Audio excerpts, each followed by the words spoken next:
So, I tried to film this video once already and to turn into a video about cats, so you will see that next time. It's silly and you'll understand why if I post this one first, so that's what I will try to do. So, as I started out saying, in the next video you'll see, that's not confusing, I've got a fun little blonde streak now. I put on a little lip gloss to be fancy, but the rest of me is plain, no makeup, no mascara, because it's not worth it right now.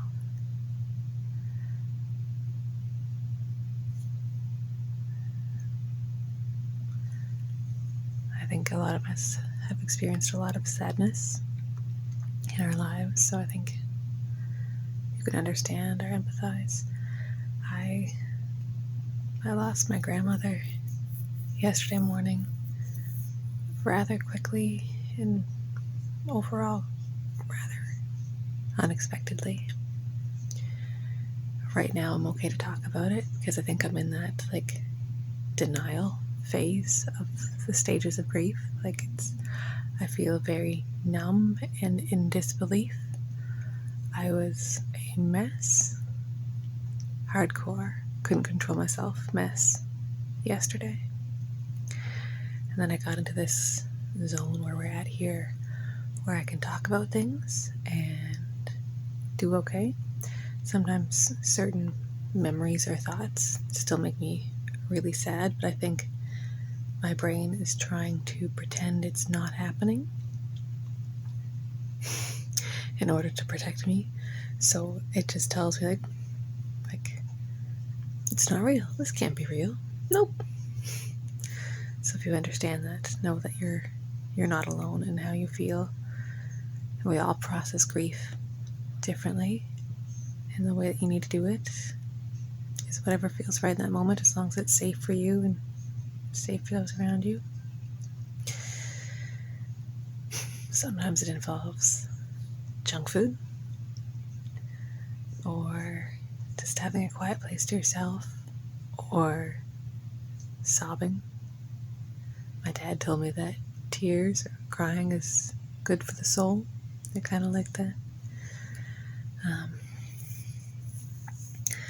I think I've been so grateful to have my grandmother for this long in my life, but I've always had her, so I expected to have more time.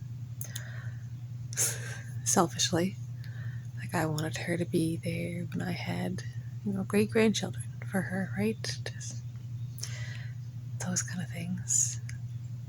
Again, it doesn't feel real. It's hard for me to fully process that. But she was, I guess, the relationship. We were so close. She looked after us as little kids so much. So many memories with her. Amazing. So sweet and always so concerned, but also a little bit sassy and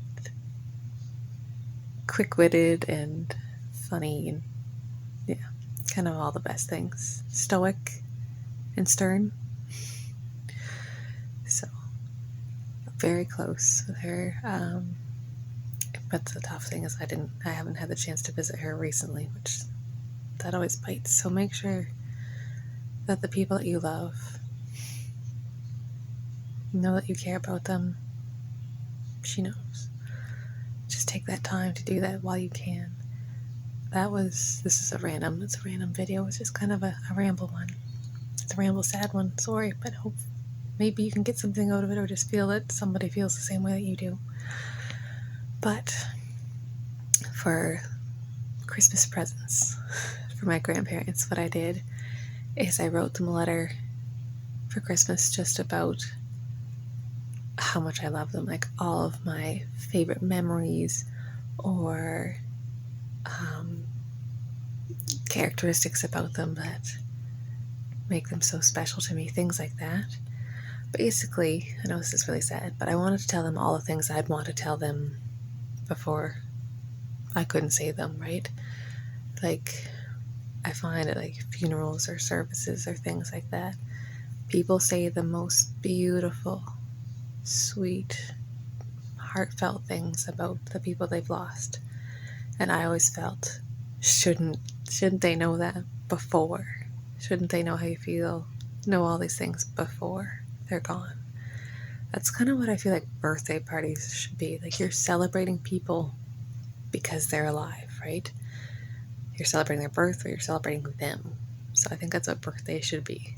The things people do at funerals, we should do at birthdays. We should have a party and food, tell them why they're amazing, celebrate them, obviously, so they can revel in it too.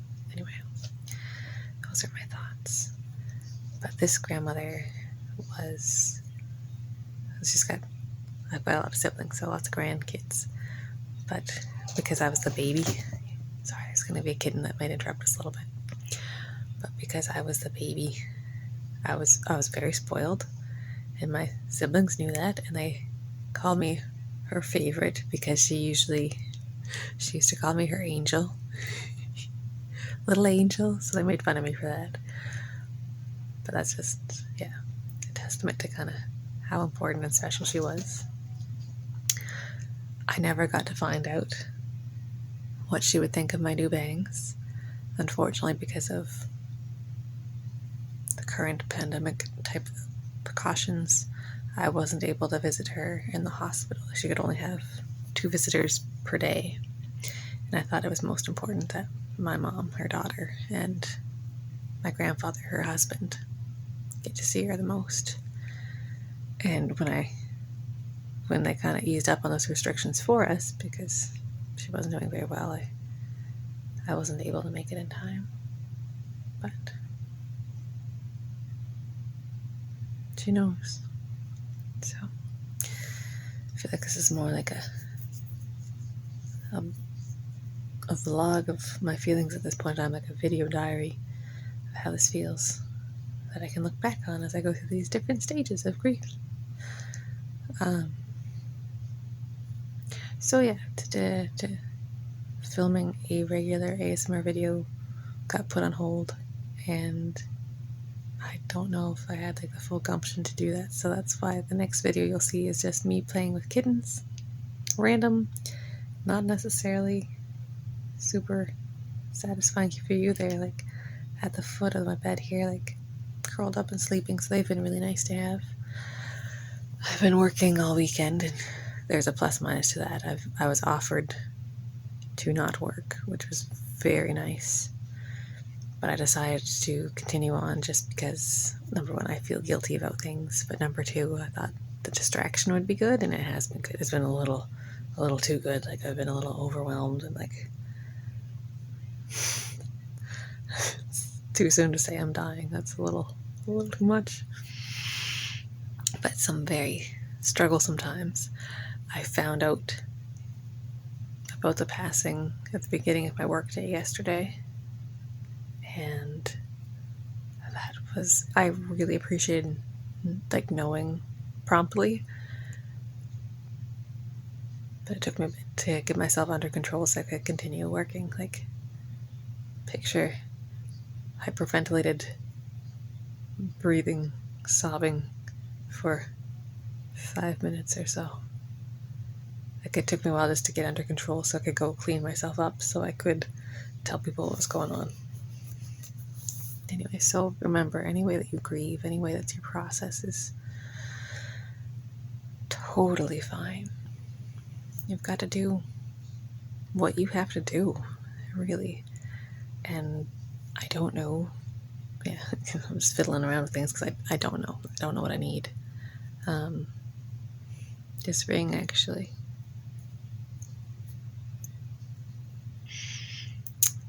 My engagement ring needs to be fixed, and it's needed to be fixed for a while, so I've been wearing the gold ring on top here.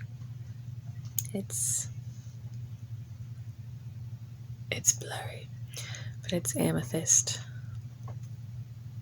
Maybe it's diamonds beside it, but that was a ring that I don't know why she gave it to me. It was my grandmother's ring, but maybe because it looked similar to the one that I had. Like, I normally have a purple stone ring, so I guess I've had her with me this whole time in this way. So I still absolutely feel sad, but it hasn't sunk in again. Like it hit me hard that one time, really hard. But then I thought I would get closure that would settle things, but then it felt like the reverse happened. Like seeing my family and going to the hospital made things feel less real. Like that's not her. She's just at home. She's probably still at home. That's where she always is. Right? I don't know how long that takes to settle in for something so major. Hence, I don't know if I said this. That was the whole point. The reason I look so haggard and makeupless is that I don't need to worry about mascara or makeup running if I don't wear any. Yeah. So never hold back your tears. You don't need to. Sometimes it's really good. I think though, like I feel like all the crying I did yesterday, like there's not much left to give. Like I felt like I was like dehydrated. I had to like drink water just because so much was lost through my face. So yeah, we'll see. I was after I had this weird like wave of numb disbelief, denial. Like that's what I looked up. I was like, what are the stages of grief again? Because I don't know if I've ever gone through something like I've lost before, and I've been tragically hurt before by loss, but I've never had it snap into this like everything's fine. Not everything's fine, but you know, like that you don't feel it the same way suddenly. So I had to go back and look up the stages of grief, and like yeah, the first one is denial. I'm like, oh good, that's where I am.